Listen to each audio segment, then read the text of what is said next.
Ladies and gentlemen, we have some new news regarding the new upcoming sidechain to Cardano, which is called Midnight.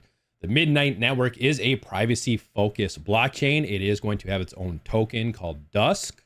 So yesterday, we had the CEO of Midnight Network, Aaron Barak, and Charles Hoskinson, who is the CEO of IOHK, who oversees the project. We got some new information as well as some clarification on previously known information. So just a quick recap for those of you who do not know. So Midnight is a data protection blockchain that makes it easier to build secure, compliant smart contracts and decentralized applications or dApps on the blockchain. Now, the beauty of this is a lot of the haters of Cardano, a lot of the naysayers, a lot of the devs say they don't like that Haskell programming language. Midnight employs a language that is familiar to thousands of developers and offers a plugin for Microsoft Visual Studio Code. It employs a revolutionary data protection first programming style with the ZK technology, accessible to a broader range of developers because they don't have to use Haskell. So Hoskinson first unveiled Midnight and its native token Dust at I/O Scotfest in November of 2022, so about a year ago. Midnight, the result of 4 years of foundational research and applied development, is now available in a sandbox DevNet for a small set of early adopters. So if this is anything like past blockchain launches, this is a big step towards full release of their actual blockchain. Once they start onboarding developers, launch is right around the corner. As revealed in the Cardano 360 show back in August, IOG had already hinted at the upcoming launch of the Cardano Midnight Privacy Sidechain. Key highlights include applications for DevNet access opening this September, an invitation to ZK Knowledge developers to join, with space reserved for only 100 teams, and the promise of a dedicated website and social media channels. What does this mean for Cardano enthusiasts? Well, the introduction of Midnight promises added value to the Cardano blockchain. As an incentive, users staking on the Cardano network could receive Dust tokens in addition to Cardano. So what they're saying here is you're staking your Cardano right now, you're in a pool, you're getting ADA as the reward. You could also get Dust as a reward. So after the space ended, Hoskinson, asked for feedback, and one of the feedbacks was, is it still the plan to reward stake pools on Cardano for validation of Midnight transactions? To which he responded, yes. So in this interview, which here in a little bit, I'm going to play the whole interview for you. It's only like 20 minutes long, and it is 8 minutes and 10 seconds of initial silence. So that's why I'm starting at about 8 minutes, 10 seconds. But in this interview, he does state that the goal of Midnight is to overtake and replace all the current privacy coins out there, like Monero, for example. So lofty goals, Cardano being one of the top 10 projects out there, huge community behind it. I firmly believe this project is going to blow up and be huge. So if you want to stick around and watch the rest of this, it's only 24 minutes long. I'm going to get rid of my face there. Before I do that, do me a favor, smash that thumbs up button, subscribe, turn on notifications. And then if you want daily content and alpha and you want to be part of a community, small, tight-knit community, where we're posting the charts, covering crypto news, all that fun stuff. We go live every day. Hop on in Discord, discord.gg/Alpha Aere. And like I said, I'm just going to play this space for the remainder of the video. Appreciate you guys. Later. Good afternoon, everyone. Good afternoon, everyone.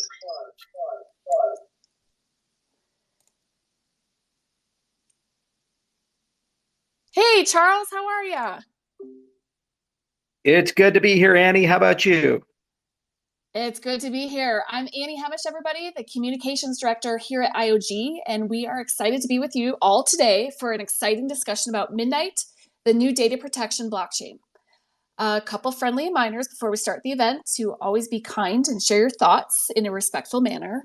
And as a reminder, we're not taking live questions, but our team is collecting all of your questions. And if we cannot address them here today, we will work to answer them across our social channels in the coming days. Thank you, everybody, for joining, and we hope you enjoyed this chat. Now, let's get right into it. I want to introduce our co-host, CEO and founder of IOG, Charles Hoskinson, and Midnight CEO, Aaron Barak. Well, of course, Charles needs no introduction. For those of you new to our community, Iran joined the IOG family earlier this year to help lead and build out the business unit creating Midnight, the new data protection protocol we announced last year at ScottFest. Gentlemen, welcome. Thank you. Excited to be here. It's great to be here. We'd like to take a step back and first talk about why do we need Midnight? So, Charles, do you want to share a little bit more about the story behind Midnight?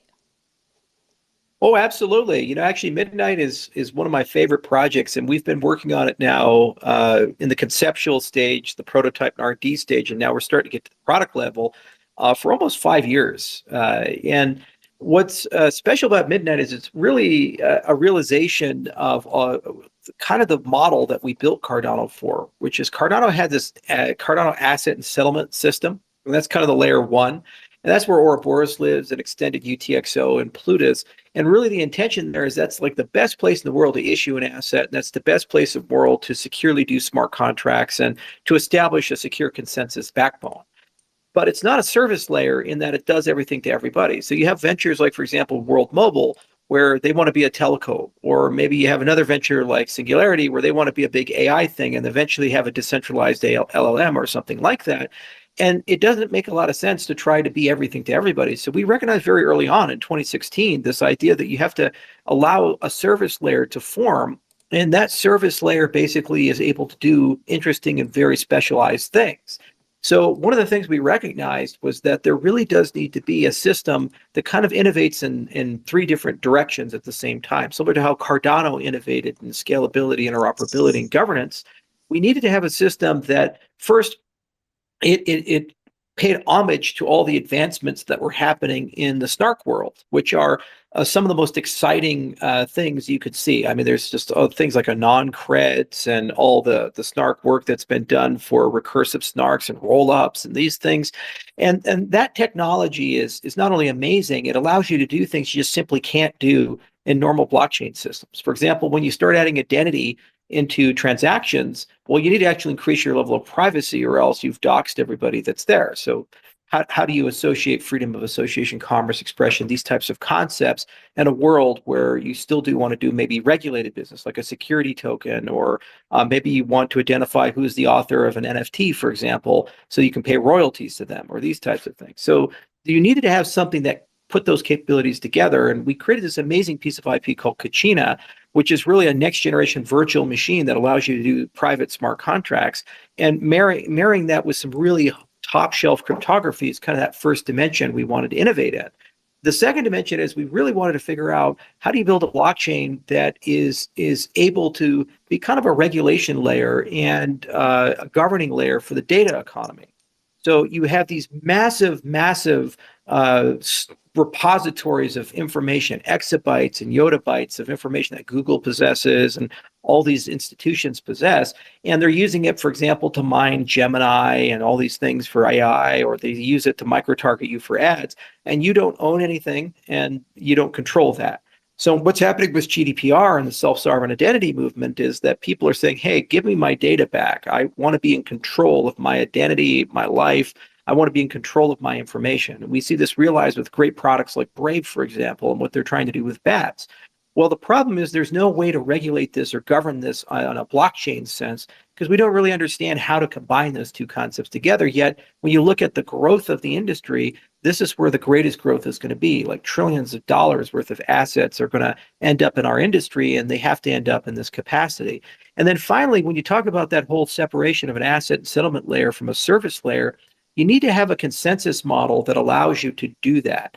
And so this is really the first case study in introducing a concept of partner chains, where you're in a position where you have multi-resource consensus, so you can borrow security from Cardano, but then you're also allowed to use additional consensus algorithms.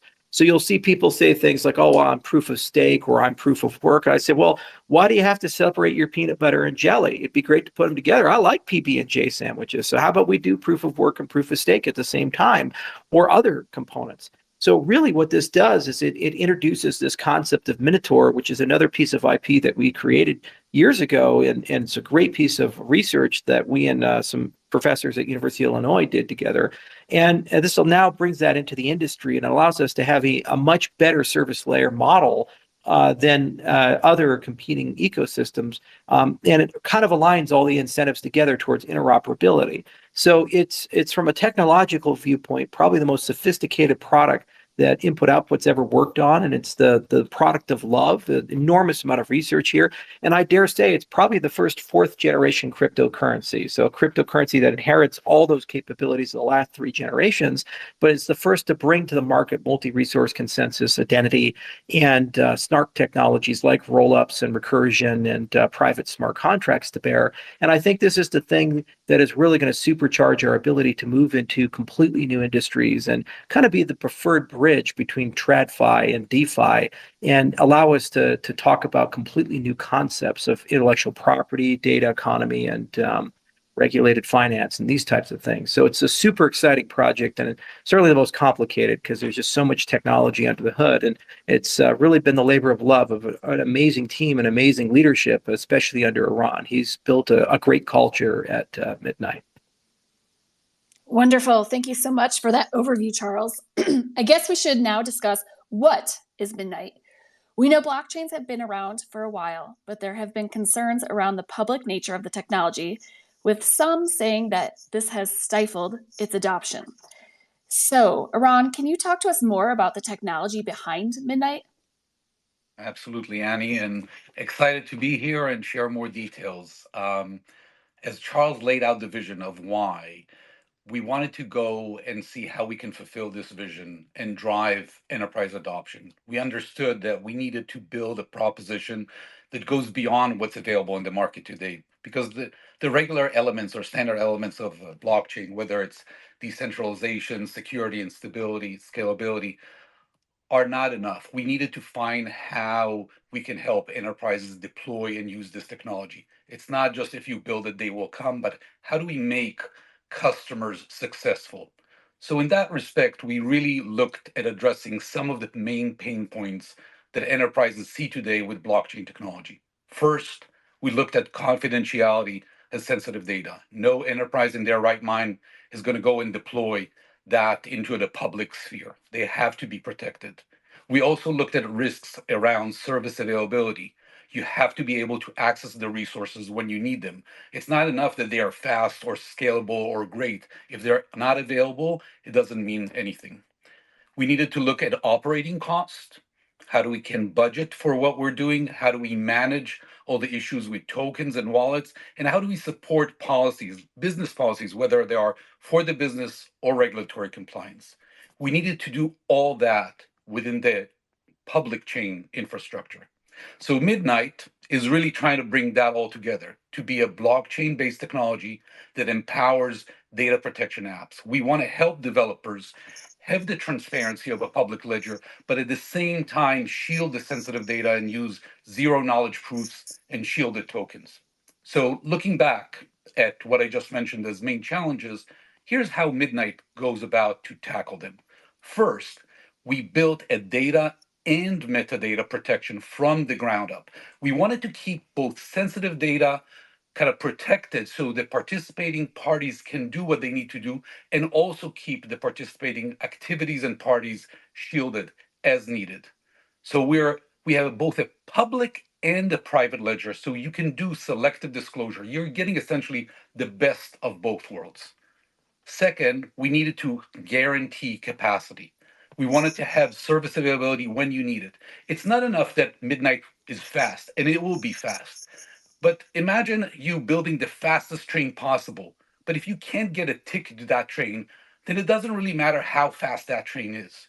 We wanted to make sure you have access to the resources when you need them, and then make sure that they're as fast as possible.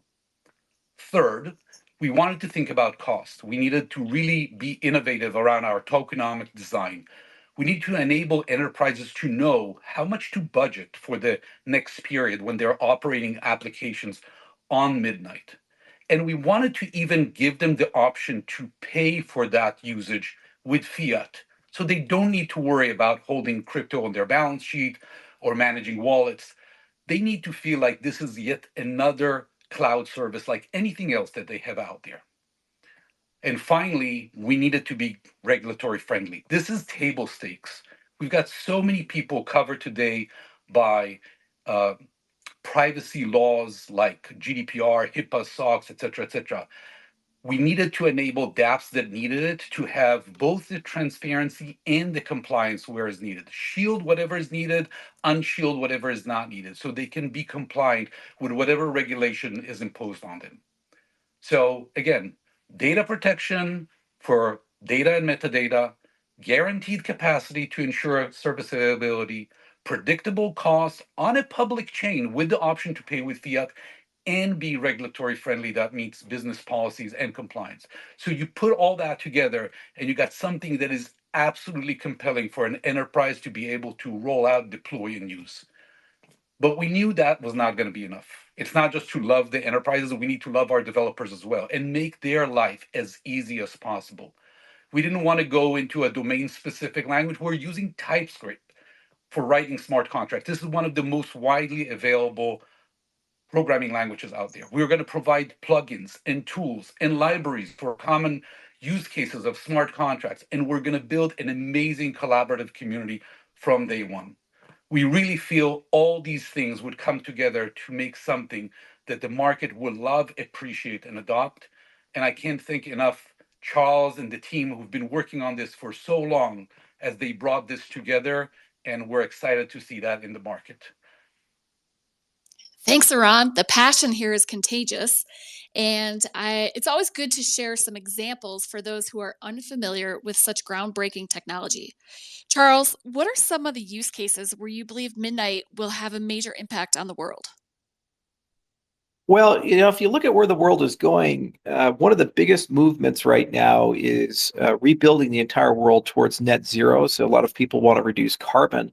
But really what they're talking about under the hood is we want to rebuild business processes on a global basis towards a particular outcome where we remove or change things in our supply chains and our manufacturing processes towards a particular end. Doesn't really matter if your goal is get rid of carbon or get rid of asbestos or get rid of CFCs or whatever that global treaty is. You have to track stuff, monitor stuff, audit things. And so from a supply chain perspective, the issue is there's no real good way of getting supply chains blockchain quite together yet. There's been a lot of attempts with Hyperledger Fabric, for example, the famous deal that IBM did with Maersk, and they tried to pursue that, and a litany of other false starts. But the reality is no one's cracked it yet. And so when you talk about Midnight, you say, well, data protection, data confidentiality, these types of things are regulating function. Well, you're not talking about compliance with necessarily the SEC or something like that. You're talking about, okay, a consortium of people get together and they want to prove that everybody in the supply chain is not lying. They're actually being honest about what goes into the chain and how things move through it, who's touched it. But you can't reveal on a public ledger all of that information, or else you'll run into a situation where Samsung gets to know how many screens Apple is buying and producing for their iPhones. Or you'll get to know your oil capacity if you're Shell, and ExxonMobil now gets to know that, or an oil trader gets to know that. Or if you're a hedge fund, you get to know, basically what the positions are of your competitors or these types of things. So you can't disclose in a public global sense, but yet you need a public global infrastructure in order for everybody to play by that same set of rules. So these are some examples. Another would be private medical records. So one of the things we all want to do, I have a clinic, we have 4,000 patients. I would love to be able to find a way to mine those medical records and work with other electronic medical record systems so we can ask population questions and treatment questions. For example, how many of my patients have heart disease over the age of 50 who also suffer from diabetes and maybe they have mobility problems, and what were the treatment outcomes based upon certain medication types? That's a really expensive public health question to ask. And what if I'm able to just mine that, get an answer to it, but I don't reveal any personally identifiable information of the people?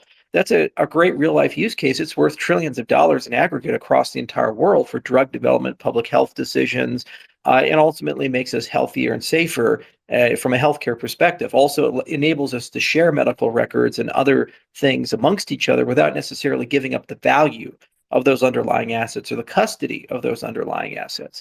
But there's one thing that's important to understand about the use cases. None of these require a universal backdoor inside the system. And I noticed early on when people were talking about Midnight, there seemed to be this concept that like there would be a compromised snark, or the government would actually have the ability to like look at things inside the system. That's not how you build these things. You build them just like Zcash is built or other things, where it's a universal concern. But the difference is, because it's programmable, you, the application developer, can decide the disclosure regime. Because obviously you'd like to disclose, if you're a corporation, to members of your company, the business of your company, but you don't want your competitors to see that. And you basically get to build those structures in a much easier way. And as Aaron mentioned, doing that in TypeScript with very familiar libraries and very familiar approaches means that you have a lot of developer productivity, the same type of productivity we have with normal web applications. But then you gain all the hard stuff for free, because that gets compiled down, and we kind of these elements of Kachina will take care of those types of things that make it really difficult in practice to do zero knowledge cryptography. So I'm super excited about this, because there's just so many things. Security tokens are another example, where we want to trade stocks, but there's a broker-dealer regime, and so there has to be a third party that's involved in that, and that's just how regulation works. I'd love to see STOs on DEXs and trading there, and have fully automated compliance on that side. I'd love to see supply chain, especially on the ESG side. I'd love to see a litany of these types of use cases. Intellectual property is another example, a licensing regime of the intellectual property, where you can prove you know something, but you don't have to reveal what you know until people purchase it, and then there's a secure way of transiting it. It's a super exciting next generation, and I think it's one of the biggest upgrades and enhancements to the broader Cardano ecosystem to have this service layer available, and for applications to be able to start being able to call that capability and use that capability amongst other ecosystems as well. The service layer is being designed to talk to Ethereum and Bitcoin and others. So it's really a universal stack for those private things that we want to do to bring blockchain into legacy business. Wonderful. Those are some really powerful examples, Charles. Thank you. There's no doubt that people will already be starting to think about how they can use Midnight in their work or even their daily lives. And I understand that Midnight is entering a really exciting time. It's testing phase, and we're kicking it off with a DevNet campaign. Aron, can you tell us more about that? Sure. So you can hear the excitement in my voice. We are finally bringing it to market. The technology is absolutely beautiful. Not trying to steal some of Steve Jobs' kind of nomenclature, but it's just amazing to see what the team has been able to put in place.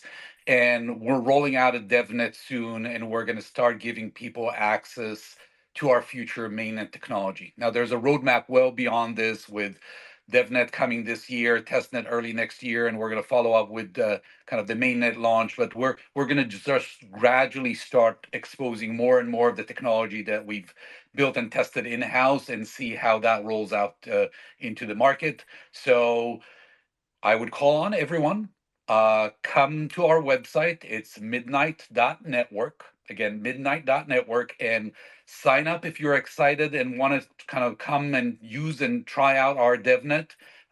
Registration is open this October, by the end of October. And we've already received hundreds, if not 1,000. I mean, this is just an unbelievable flow since we opened it, of amazing ideas already, and asks from people to come on down and do things. We're slightly overwhelmed, but we hope to cater to all of you and have all of you come and join this fantastic case. So midnight.network, and also follow us obviously on Twitter or X for the latest news, releases, updates, the usual stuff. So really excited about this. Thanks, Aron. For anyone interested in participating, we're also including the links below in the thread. Okay, so now we have a few minutes left. Let's dive into some questions. As a reminder, we won't be able to take questions live given we're short on time, but we've grabbed a few from the community ahead of time, so let's dive in. Charles, the first question is for you. In the past, you've referred to Midnight as a sidechain of Cardano. Can you say more on that? Yeah, so as I mentioned in earlier remarks, there's this concept of an asset and settlement layer, which is what Cardano is now. And next year, you kind of start opening up that paradigm of service layers. And these resource-based networks, what they do is they basically give you the ability to do completely different things. And so different transaction logic, different virtual machine notion, different accounting notion, different network stack, different notion of consensus. And so once you have that, what you can do is you can deviate the paradigm. So maybe determinism is not the most important thing, or maybe you want ultra high performance and fast finality. Maybe you want a different data availability model. As a developer, maybe you want different languages or a different workflow, or maybe you want special provisions for event-oriented programming or these types of things. Well, the problem is that if we export all of that on the Cardano main chain, the issue there is that would conflate or make difficult some of the security guarantees that the entire system has, that we've worked for over 7 years to preserve and protect. But you could do this on a sidechain because that's a encapsulated thing. And what we're doing with Midnight is not only developing this amazing technology stack, but we're also building at the same time a sidechain framework that will enable people to parameterize and instantiate that, build on top of that, and deploy their own sidechains with custom logic. And this is something we thought about for almost 8 years now, ever since the Scorex days. So it's really exciting because you kind of get a 2-for-1. You get this whole framework that the industry as a whole can use and all of our community can use for very well-defined services that they want to offer, like the world mobiles or the data protection that we're doing with Midnight. But then also at the same time, we now gain all these brand new capabilities with Cardano that push Cardano to be the most advanced cryptocurrency in the world. Why? Because we get everything that we currently have, but then we get other paradigms that we can put on that have been built up and developed across the broader cryptocurrency ecosystem. So it's kind of like the Borg. You go around and start assimilating things, and then at some point you add all their technological distinctiveness to your own. That's effectively what we're doing here. Thanks, Charles. Ron, question for you. Do you have to be a part of the Cardano community to use Midnight? The technology is open to everyone. And I mean everyone from all ecosystems, Bitcoin, Ethereum, whatever it is, Web 2, Web 3. We want to design Midnight to be accessible for all.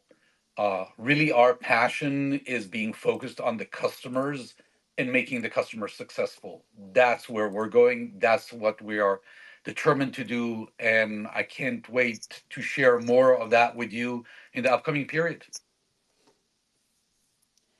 Wonderful. These are great questions. And thank you to everyone who reached out. Unfortunately, that's all the time we have for today. So we're going to encourage you to follow Midnight on X, formerly known as Twitter, and LinkedIn to stay up to date on the latest developments. And if you want to share any ideas or questions with the Midnight team, please feel free to do so there. You also can find a slew of resources on their bio in those sections. Thank you again to Charles and Iran for joining us, and see y'all next time, where Charles will be sitting down with the Lace team. Thank you, everybody, for joining today.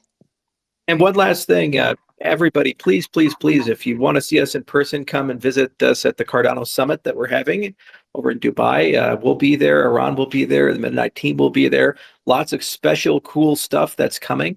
And this is really a true DevNet. So we're super excited to see what people build, what they come up with.